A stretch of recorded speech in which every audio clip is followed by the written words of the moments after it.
Assalamualaikum warahmatullahi wabarakatuh. Perkenalkan, nama saya Mizanur Marhama Zulwarman dengan NIM 4241210009. Saya dari kelas PSKM 24A. Di sini saya ingin menjelaskan tentang pendidikan Pancasila yang berjudul Pancasila dalam Kajian Bahasa Indonesia. Apa itu pengertian Pancasila? Pengertian Pancasila dalam kajian bahasa Indonesia menunjukkan hal-hal sebagai berikut. Yang pertama, Pancasila merupakan produk autentik.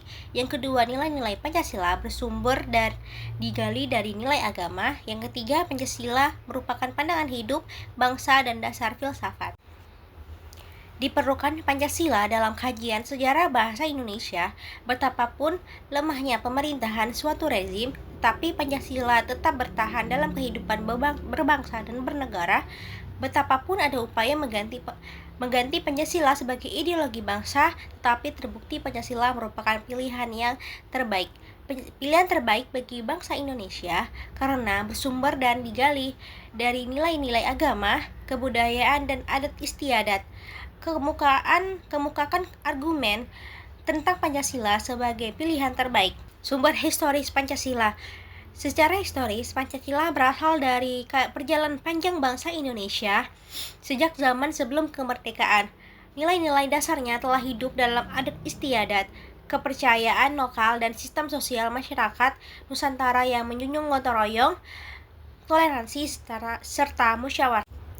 Sumber sosiologis Pancasila muncul dari kondisi nyata kehidupan masyarakat Indonesia yang sangat majemuk. Keberagaman suku, budaya, bahasa, dan agama mendorong lahirnya nilai dasar yang bisa menyatukan seluruh kelompok sosial.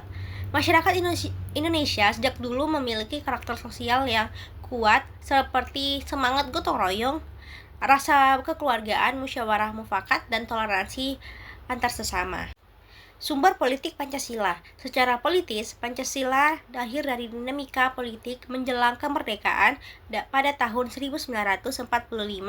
Sidang BPUPKI menjadi ruang bagi tokoh-tokoh bangsa untuk mengusulkan dasar negara di tengah situasi Perang Asia Pasifik dan kekalahan Jepang. Perdebatan yang terjadi menunjukkan adanya kebutuhan mendesak untuk menyusun fondasi politik yang dapat diterima sesemua golongan. Dinamika Pancasila dalam kajian sejarah bangsa Indonesia menunjukkan bahwa Pancasila berkembang seiring dengan perjalanan bangsa. Sejak dirumuskan ditetapkan pada awal kemerdekaan, Pancasila menjadi dasar negara yang telah diuji oleh perubahan politik dan sosial.